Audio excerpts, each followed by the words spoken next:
السلام علیکم ورحمۃ اللہ وبرکاتہ. سیدہ فاطمہ بنت ولید بن عتبہ رضی اللہ عنہا. نحمده ونصلی علی رسولہ الکریم. اما بعد فاعوذ باللہ من الشیطان الرجیم. بسم اللہ الرحمن الرحیم. رب اشرح لی صدری ویسر لی امری واحلل عقدۃ من لسانی یفقہوا قولی. سیدہ فاطمہ بنت ولید بن عتبہ حامل قرآن کی بیوی. نام فاطمہ، والد کا نام ولید بن عتبہ، اور وہ عتبہ بن ربیعہ بن عبد شمس بن مناف بن قصی تھا.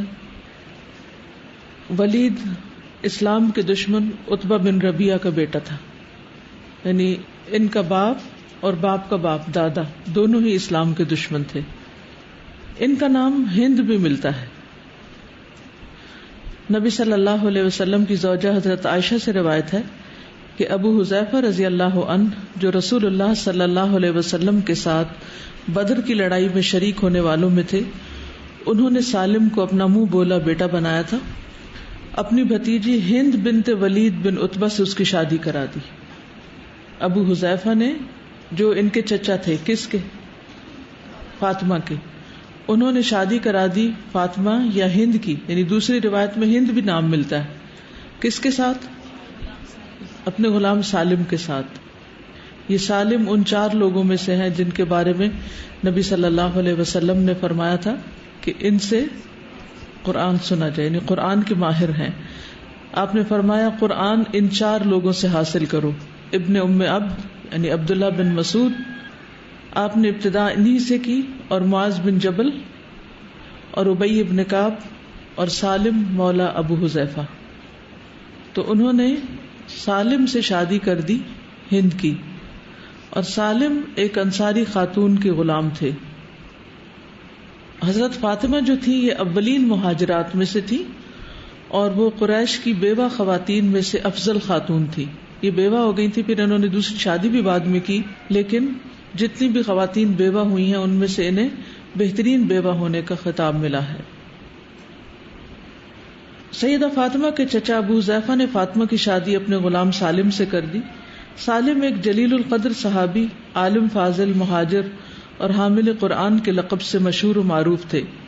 وہ علمی فضل و شرف کے اس درجے پر فائز تھے کہ وہ مہاجرین کی نماز میں امامت کراتے، یعنی اگرچہ غلام تھے لیکن قرآن نے انہیں عزت بخشی، اور وہ مہاجرین کی جو کہ سابقون الاولون میں سے ہیں ان کے بھی امام تھے، جن میں سیدنا ابو بکر اور سیدنا عمر بن خطاب بھی موجود ہوتے، یعنی قرآن میں ان سے بھی بڑھ کر ماہر تھے. یہ اسلام ہی کا کارنامہ ہے کہ اس نے غلاموں کو عظیم لوگوں کا امام بنا دیا. بلا شبہ حامل قرآن ہی امامت کرانے کا زیادہ حقدار ہوتا ہے. عتبہ بن ربیعہ کا خیال تھا کہ اس کا بیٹا ابو حذیفہ اس کے بعد قریش کا سردار بنے گا، لیکن ابو حذیفہ کے اسلام قبول کرنے نے اس کی امیدوں پر پانی پھیر دیا. جنگ بدر کا دن آ گیا. کافروں پر یہ دن بڑا مشکل اور بھاری تھا. اللہ تعالیٰ نے مسلمانوں کو عظیم فتح سے ہمکنار کیا. رسول اللہ صلی اللہ علیہ وسلم کی اطاعت گزاری میں گرم جوشی. سیدہ فاطمہ بنت ولید کتاب الہی قرآن مجید میں غور و تدبر کیا کرتی تھی، اور رسول اللہ صلی اللہ علیہ وسلم کے احکامات پر بڑی پابندی کے ساتھ عمل پیرا ہوتی. دیگر کتب میں یہ بھی ملتا ہے کہ ان کو اسلام قبول کرنے پر بڑی سخت سزائیں بھی دی گئیں، لیکن اس کے باوجود انہوں نے اسلام کا راستہ، حق کا راستہ نہیں چھوڑا. شام میں انہیں دیکھا گیا کہ انہوں نے ریشم کا جبہ زیب تن کیا ہوا تھا اور تہ بند بھی باندھ رکھا تھا. ان سے جب کہا گیا کہ جبہ ہی کافی نہیں تھا تو انہوں نے کہا، میں نے رسول اللہ صلی اللہ علیہ وسلم سے سنا کہ وہ تہ بند باندھنے کا حکم دیا کرتے تھے. اے ولید کی بیٹی، اطاعت رسول کا جذبہ تجھے مبارک ہو.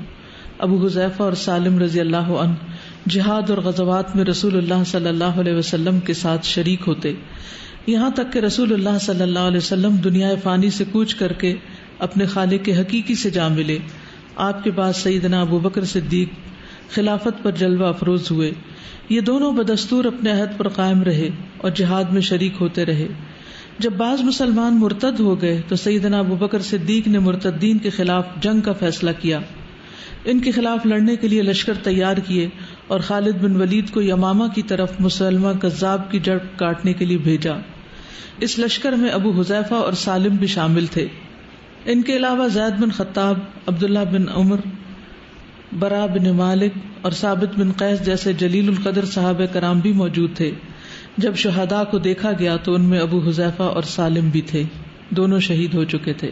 اسی وجہ سے تو حضرت ابوبکر صدیق رضی اللہ تعالیٰ عنہ کو یہ مشورہ دیا گیا تھا کہ قرآن مجید کو مدون کر لیا جائے، کیونکہ جنگ یمامہ میں 600 کے قریب حفاظ شہید ہوئے، جن میں آپ دیکھیں یہ ماہر قرآن سالم بھی ہیں، ابو حذیفہ بھی ہیں. انہوں نے اپنا فرض ادا کر دیا تھا، وہ اپنے مقصد کو پا چکے تھے. فاطمہ بنت ولید نے عدت گزاری. جب ان کی عدت پوری ہو گئی تو حارث بن ہشام نے ان کے ساتھ شادی کر لی اور پھر وہ مرتے دم تک انہی کے نکاح میں رہیں. حضرت عمر کے دور میں فوت ہوئیں. اللہ تعالیٰ ان پر اپنی رحمت کا سایہ دراز کیے رکھے. ان کے شوہر جو سالم تھے وہ بہت ہی عمدہ انسان تھے. ان کے اپنے امتی ہونے پر نبی صلی اللہ علیہ وسلم نے شکر ادا کیا تھا. حضرت عائشہ فرماتی ہیں کہ مجھے رسول اللہ صلی اللہ علیہ وسلم کے عہد میں عشاء کے بعد گھر پہنچنے میں دیر ہو گئی. مسجد میں نماز پڑھتی تھی، واپسی پر ذرا دیر ہو گئی. جب میں آئی تو آپ نے پوچھا تم کہاں تھی؟ میں نے عرض کیا آپ کے صحابہ میں سے ایک آدمی کی تلاوت غور سے سن رہی تھی، اس جیسی قرات اور آواز میں نے اس سے پہلے کسی کی نہیں سنی. فرماتی ہیں آپ کھڑے ہوئے اور میں بھی ساتھ کھڑی ہوئی تاکہ آپ کی بات سنوں. پھر آپ میری طرف متوجہ ہوئے اور فرمایا یہ ابو حذیفہ کے آزاد کردہ غلام سالم ہے اور تمام تعریفیں اللہ ہی کے لیے ہیں جس نے میری امت میں اس جیسا پیدا فرما دیا. تو اچھی آواز ہونا، قرآن کو اچھا پڑھنا، یہ بہت خوش قسمتی کی بات ہے. قرآن مجید کی تلاوت ایسی چیز ہے کہ جو فرشتوں کو نہیں دی گئی، تو اسی لیے فرشتے بہت غور سے سنتے ہیں، بہت توجہ اور شوق سے سنتے ہیں ان آوازوں کو جو خوبصورت انداز میں قرآن پڑھتی ہیں. حضرت فاطمہ زیادہ عقل مند تھی اپنے باپ سے، اپنے چچا سے، اپنے دادا سے، اپنے خاندان سے، کہ انہوں نے اللہ کے رسول صلی اللہ علیہ وسلم کی نبوت کو، صداقت کو پہچان لیا اور آپ پر ایمان لے آئیں. تو جو شخص دین کا راستہ اختیار کر لیتا ہے حقیقی معنوں میں اللہ تعالیٰ اس کو سمجھ بوجھ عطا کر دیتا ہے. جیسے آتا ہے نا کہ من یرید اللہ بہ خیرا یفقہہ فی الدین، جس کے ساتھ اللہ تعالیٰ بھلائی کا ارادہ کرتا ہے اس کو دین کی سمجھ دے دیتا ہے. تو رب ھب لی حکما، اللہ ہمیشہ یہ سمجھ دیے رکھے ہمیں. دوسری چیز، اگر آپ دین کے راستے پر قائم رہنا چاہتے ہیں، یعنی ایک دفعہ آپ نے قبول کر لیا، راستہ مل گیا آپ کو، تو اب کیا ہے؟ وَأَلْحِقْنِي بِالصَّالِحِينَ، اب مجھے نیک لوگوں کی کمپنی عطا کر. اب دیکھیے کہ حضرت فاطمہ قریش کے خاندان کی تھی اور سردار خاندان میں سے تھی، باپ دادا سردار تھے قریش کے، لیکن انہوں نے قرآن کی وجہ سے، اسلام کی وجہ سے اپنے سٹیٹس سے کم تر درجے کے رشتے کو پسند کر لیا. یہ عقل مندی ہے، یہ سمجھداری ہے کہ ایک نیک آدمی کا ساتھ ملے جو حقیقی معنوں میں نیک ہو، کیونکہ دنیا کی دولت جانے والی ہے، لیکن نیک لوگوں کا ساتھ جو ہے وہ دنیا اور آخرت دونوں میں فائدہ دیتا ہے انسان کو. الحقنی بالصالحین.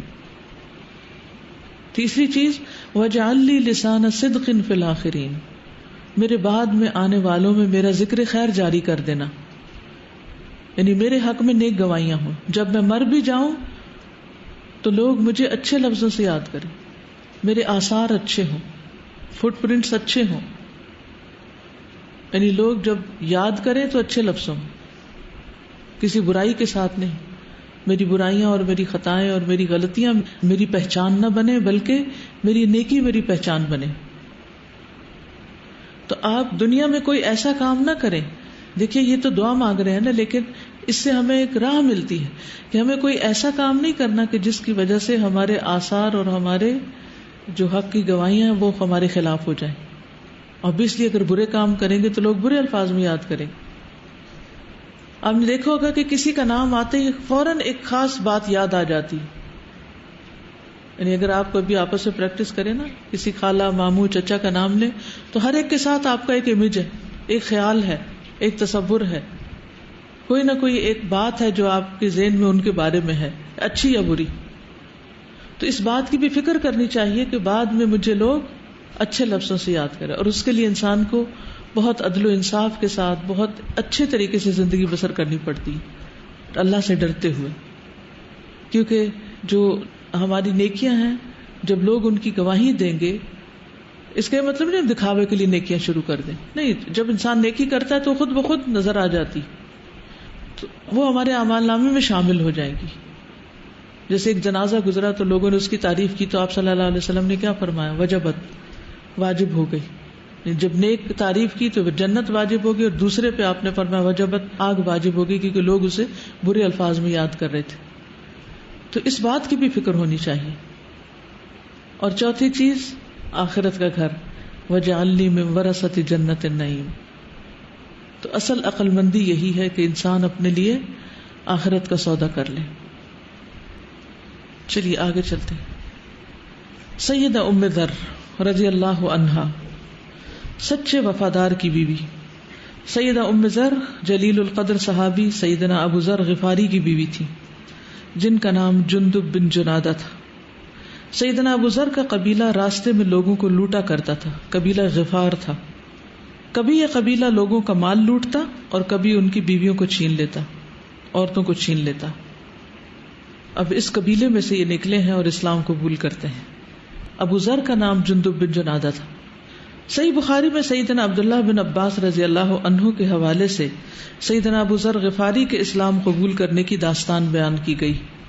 وہ فرماتے ہیں کہ جب ابو ذر کو رسول اللہ صلی اللہ علیہ وسلم کی بعثت کا پتہ چلا تو انہوں نے اپنے بھائی سے کہا، آپ سوار ہو کر اس وادی میں جائیں، یعنی مکہ میں، اور مجھے اس شخص کے بارے میں بتائیں جو یہ دعویٰ کرتا ہے کہ اس کے پاس آسمان سے خبر آتی ہے. اس کی باتیں سنیں اور پھر میرے پاس آئیں. یعنی جب انہوں نے اسلام کے بارے میں سنا تو انہیں خود تجسس ہوا کہ میں بھی معلوم کروں کہ کیا ہے. وہ بھائی مکہ پہنچا، رسول اللہ صلی اللہ علیہ وسلم کی باتیں سنی اور پھر اپنے بھائی ابو ذر کے پاس واپس آ گیا. اس نے کہا، میں نے اس ہستی کو دیکھا ہے، وہ اعلیٰ اخلاق کا حکم دیتے ہیں، ان کا کلام شاعری نہیں. ابو ذر نے کہا، میں جو چاہتا تھا تم میری تشفی نہیں کر سکے. اس نے زیادہ راہ لیا، پانی کا مشکیزہ اٹھایا اور خود مکہ معظمہ پہنچ گئے. یعنی جو کچھ وہ جاننا چاہتے تھے وہ ان کو پوری طرح معلومات حاصل نہیں ہوئی، لہٰذا خود چل دیے. وہ سیدھا مسجد حرام میں آیا، وہاں نبی کریم صلی اللہ علیہ وسلم کو تلاش کیا، لیکن ابو ذر آپ کو پہچانتا نہ تھا. اس نے کسی سے آپ کے بارے میں پوچھنا بھی پسند نہ کیا. اسی ادھیڑ بن میں رات کا کچھ حصہ گزر گیا، پھر وہ زمین پر لیٹ گیا. سیدنا علی نے انہیں دیکھا تو پہچان گئے کہ یہ کوئی پردیسی ہے. سیدنا علی رضی اللہ عنہ نے انہیں گھر چلنے کی دعوت دی تو یہ ان کے پیچھے چل پڑے. راستے میں دونوں نے ایک دوسرے سے تعارف نہیں کیا. رات یوں ہی بیت گئی. صبح ہوئی تو سیدنا علی رضی اللہ عنہ اپنے اجنبی مہمان کو لے کر مسجد حرام تشریف لے گئے. یعنی عربوں کی جو خاص خصوصیت ہے، ایک خاص خوبی ہے، وہ مہمان نوازی. کوئی بھی ہو سکتا ہے مسافر جس کو پناہ دینا اپنا فرض سمجھتے تھے. اس دن بھی ابو ذر غفاری نے شام تک نبی کریم صلی اللہ علیہ وسلم کو نہیں دیکھا. وہ پھر لیٹ گئے. سیدنا علی گزرے تو انہوں نے انہیں زمین پر لیٹا ہوا دیکھا. آپ نے خیال کیا کہ اس مہمان کو اپنی منزل نہیں ملی تو انہیں اپنے ساتھ لیا اور گھر لے گئے. اس رات بھی نہیں پوچھا کہ تم کون ہو، کہاں سے آئے ہو، کہاں جانا ہے، کیا کام ہے. تیسرے دن بھی ایسا ہی ہوا. سیدنا علی نے ابو ذر غفاری کو اپنے ساتھ لیا، گھر ٹھہرایا اور ان سے پوچھا کہ آپ مجھے یہ بتانا پسند کریں گے کہ یہاں کس لیے آئی ہیں. انہوں نے کہا کہ پہلے آپ میرے ساتھ وعدہ کریں کہ آپ میری رہنمائی کریں گے تو میں آپ کو اپنے یہاں آنے کا مقصد بتا دیتا ہوں. سیدنا علی نے وعدہ کیا تو ابو ذر غفاری نے بتایا کہ میں یہاں انہیں ملنے آیا ہوں جنہوں نے رسالت کا دعویٰ کیا ہے، یعنی نبی صلی اللہ علیہ وسلم سے. کیا یہ سچ ہے کہ وہ رسول ہیں؟ میں ان سے ملنا چاہتا ہوں، میری دلی تمنا ہے کہ میں ان کی زیارت کروں.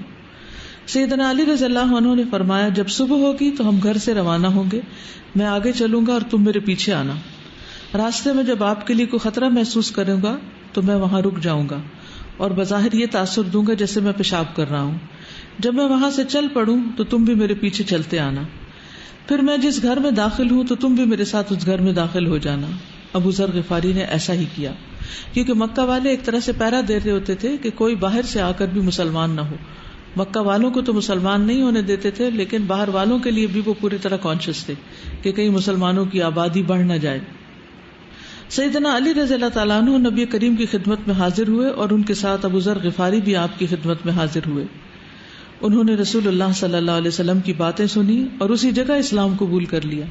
یہ تھی وہ خیر ان کے اندر، ان کی فطرت میں. نبی کریم صلی اللہ علیہ وسلم نے سیدنا ابو ذر غفاری سے فرمایا، تم اپنی قوم کے پاس جاؤ اور انہیں جا کر صورت حال سے آگاہ کرو. یہ کام اس وقت تک کرنا جب تک میرا حکم آپ کے پاس آئے کہ اب تمہیں آئندہ کیا کرنا ہے. یعنی جب تک دوسری بات نہ پہنچے تم اپنی قوم کو اسلام کی دعوت دیتے رہو. اب دیکھیے کہ ہمارا نقطہ نظر عام طور پہ کیا ہوتا ہے کہ ابھی ہم عالم نہیں بنے اس لیے کسی کو کچھ بتا نہیں سکتے. ایک ملاقات میں حضرت ابو ذر غفاری کتنے بڑے عالم بن گئے تھے؟ کچھ بھی نہیں. ہاں، دنیا کی سب سے بڑی دولت لا الہ الا اللہ نصیب ہو گیا تھا، اور یہی لا الہ الا اللہ آگے پہنچانا تھا. کیونکہ قیامت کے دن جب اسکیل پر لا الہ الا اللہ رکھا جائے گا تو اسکیل جھک جائے گا. ہر چیز سے بھاری ہے یہ کلمہ، افضل ترین کلمہ ہے. تو ہمیں بھی لوگوں کی ایمان کی فکر ہونی چاہیے. اگر ہم بہت لمبی چوڑی باتیں ان کو نہیں سکھا سکتے تو عقیدہ توحید ان کے اندر راسخ کر دیں. کیونکہ جو شخص لا الہ الا اللہ پر فوت ہوتا ہے وہ انشاءاللہ جنت میں جائے گا. اگر اس کے کبیرہ گناہ بھی ہیں اور اس نے توبہ نہیں کی اور اس کو سزا بھی ملی تو بھی ایک دن جہنم سے نکال لیا جائے گا. تو یہی نسخہ وہ دے رہے تھے سب کو. سیدنا ابو ذر غفاری نے جذبہ ایمان سے سرشار ہو کر کہا، اے اللہ کے رسول، مجھے قسم ہے اس ذات کی جس کے ہاتھ میں میری جان ہے، میں ببانگ دہل یعنی اونچی آواز میں، بلند آواز میں اپنے اسلام قبول کرنے کا مکہ والوں کے سامنے اعلان کروں گا. کیونکہ اس وقت تک ابھی تک لوگ چھپ چھپ کر اسلام قبول کر رہے تھے، علل اعلان اسلام قبول نہیں کرتے تھے خوف کی وجہ سے. وہ دار ارقم سے نکلے اور مسجد حرام میں پہنچے اور وہاں آ کر بلند آواز سے کہا، اشہد ان لا الہ الا اللہ وان محمد الرسول اللہ. لوگوں سن لو، میں نے اسلام قبول کر لیا. جو لوگ وہاں موجود تھے وہی اعلان سن کر طیش میں آ گئے، غصے میں آ گئے. انہوں نے سیدنا ابو ذر غفاری کو پکڑ کر زمین پر گرا لیا اور بے تحاشا مارنے لگے. عباس بن عبد المطلب نے جب یہ منظر دیکھا تو وہ آگے بڑھ کر سیدنا ابو ذر غفاری پر لیٹ گئے اور لوگوں سے کہا، اے عقل کے اندھو، کیا تمہیں پتہ نہیں کہ یہ غفار قبیلے کا شخص ہے جو شام کی طرف جانے والی سڑک پر آباد ہے؟ تمہارا یہ تجارتی راستہ ہے، تم سرزمین شام کو تجارتی غرض سے جانے کے لیے اسی راستے سے گزرتے ہو. اسی طرح سیدنا عباس بن عبد المطلب نے سیدنا ابو ذر غفاری کو ان کے چنگل سے چھڑایا. حالانکہ حضرت عباس ابھی تک خود بھی مسلمان نہیں تھے، لیکن انہوں نے ان کو ان قریش کی مار سے بچایا. دوسرے دن پھر ایسا ہی ہوا. پھر عباس بن عبد المطلب نے ابو ذر غفاری کو ان کے چنگل سے چھڑایا. سیدنا ابو ذر غفاری اسلام کی نعمت سے سرفراز ہو کر اپنی قوم کی طرف آئے اور انہوں نے اپنی بیوی ام ذر کو جو کچھ مکہ میں ان کے ساتھ بیتی پوری داستان سنائی. بیوی نے سنتے ہی بغیر کسی ہچکچاہٹ کے اسلام قبول کر لیا. تو یہ ام ذر کا واقعہ یہاں کہ انہوں نے اپنے شوہر سے جب اسلام کی بات سنی اور مار پیٹ بھی سنی تو بھی اسلام قبول کر لیا. یہ ان کی حکمت تھی، یہ تھی وزڈم، یہ تھی عقل مندی. حق کو پہچاننا اصل عقل مندی کی بات ہے. نبی کریم صلی اللہ علیہ وسلم کی دونوں سے شفقت. سیدنا ابو ذر غفاری ظاہر و باطن اور عقیدے کے لحاظ سے خالص پکے سچے مسلمان تھے. وہ سچائی کو خفیہ رکھنا پسند نہیں کرتے تھے، وہ سچائی کا برملا اظہار کرنا چاہتے تھے، اس لیے کہ صداقت حق کی ہمجولی ہوتی. برملا اظہار ہی سے حق کو صداقت کا پتہ چلتا ہے، صداقت اور حق کو چھپانا مناسب نہیں. سیدہ ام ذر کا زہد اور تنہائی پر صبر کرنا. سیدہ ام ذر اور سیدنا ابو ذر غفاری زندگی بھر بقدر ضرورت چیزوں کو استعمال کرنا پسند کرتے رہے. جب دنیا فانی سے کوچ کا وقت قریب آیا تو سیدنا ابو ذر کے لیے موت کے آثار ظاہر ہوئے. تو اس وقت وہ ربضہ بستی میں رہائش پذیر تھے، یعنی مدینہ سے باہر تھے، ایک گاؤں میں تھے. ان کی بیوی سیدہ ام ذر رونے لگی. سیدنا ابو ذر نے اپنی بیوی سے کہا، تم کیوں روتی ہو؟ انہوں نے کہا، میں اس لیے روتی ہوں کہ خالی ہاتھ ہوں، میرے پاس آپ کو سنبھالنے کے لیے کچھ نہیں، میرے پاس تو کپڑا بھی نہیں جس سے میں آپ کو کفن پہنا سکوں، یعنی نہ کفنا سکتی ہوں نہ دفنا سکتی ہوں، بھوگا کیا. اکیلی پریشان ہو رہی تھی. سیدنا ابو ذر نے فرمایا، تم نے رونا نہیں، کیونکہ میں ایک دن رسول اللہ صلی اللہ علیہ وسلم کے پاس کچھ لوگوں کے ساتھ بیٹھا تھا تو میں نے آپ سے سنا، آپ فرماتے ہیں، لَيَمُوتُنَّ رَجُلٌ مِّنْكُمْ بِفَلَاةٍ مِّنَ الْأَرْضِ يَشْهَدُهُ عَصَابَةٌ مِّنَ الْمُؤْمِنِينَ. تم میں سے ایک شخص چٹیل میدان میں فوت ہوگا، یعنی اس کے پاس کچھ اور نہیں ہوگا، بالکل اکیلے تھے.